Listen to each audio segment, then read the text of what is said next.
Welcome to பார்வதியம்மாச்சி சமையல். இன்றைக்கி நம்ம பார்க்க போகிற ரெசிபி என்னென்னா, ஒரு 10 நிமிஷத்தில் சட்டுன்னு செய்கிற ஒரு பூண்டு கஞ்சி தாம்மா. இது ரொம்ப ஹெல்தியானது, மறந்து போன உணவுகளில் இதுவும் ஒன்றுமா. இது எத்தனை பேருக்கு தெரியும்னு தெரியல, ஆனால் இது நல்ல ஆரோக்கியமான கஞ்சி. வாங்க வீடியோக்குள்ளே போவோம். இதனுடைய மருத்துவத்தன்மையும் அதுக்குள்ளே நான் சொல்கிறேம்மா. ஒரு குக்கரில் நான் எடுத்துருக்கிற அளவுன்னு பார்த்தீங்கன்னா 200 கிராம் அரிசி. ஒரு கிளாஸில் நீங்கள் எந்த பெரிய கிளாஸ்னாலும் சரி, எத்தனை பேர் குடிக்கிறீங்களோ அதுக்கு தகுந்தாப்பில் வச்சுக்கோங்க. நான் ஒரு 4 பேர் அளவுக்கு நான் செய்கிறேன். ஒரு 200 கிராம் அரிசி, 200 கிராம் அரிசியை ஒரு அரை மணி நேரம் ஊற வச்சுட்டேன்.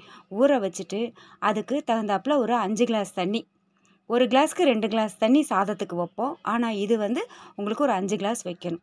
5 கிளாஸ் வச்சுட்டு அதில் ஒரு 2 ஸ்பூன் வெந்தயம், 2 ஸ்பூன், அதுக்கு மேலே போட்டால் கசந்துடும், 2 ஸ்பூன் போதும். 2 ஸ்பூன், ஒரு 15 பல் பூண்டு.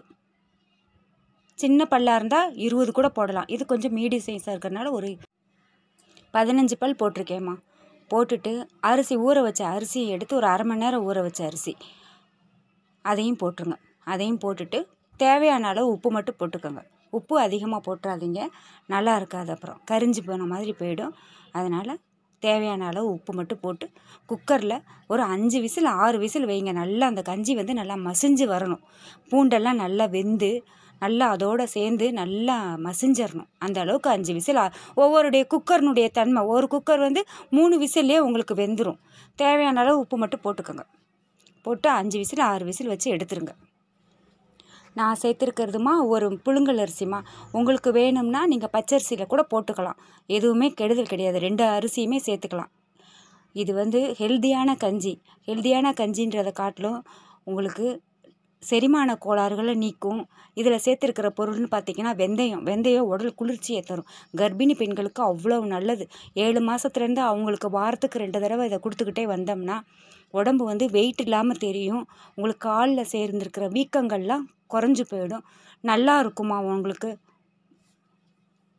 நல்லா குழஞ்சி வந்த உடனே ஒரு கிளாஸ் பசும்பால் கிடச்சிச்சின்னா பசும்பால் சேர்த்துக்கங்க, ஒரு 200 ml. இல்லைன்னா சும்மா நம்ம சாதாரண பாக்கெட் பாலே நல்லா சேர்த்துக்கலாம். பால் அவங்கவுங்க தேவைக்கு தக்கனப்படி. நான் 1 கிளாஸ் சேர்த்துருக்கேன். உங்களுக்கு கூடுதலாக வேணும்னா கூட சேர்த்துக்கலாம். இதில் கர்ப்பிணி பெண்களுக்கு கொடுக்கும்போது கொஞ்சோண்டு ஜீரகம் போட்டு கொடுங்கம்மா.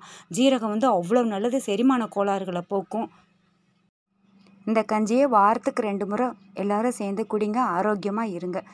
இந்த வீடியோ உங்களுக்கு பிடிச்சிருக்குன்னா லைக் பண்ணுங்கள், ஷேர் பண்ணுங்கள், சப்ஸ்கிரைப் பண்ணுங்கள். பக்கத்தில் இருக்கிற பெல் ஐக்கானை கிளிக் பண்ணுங்கள். அப்போ தான் நான் போடுற ஒவ்வொரு வீடியோவும் உங்களுக்கு நோட்டிஃபிகேஷனாக வரும்.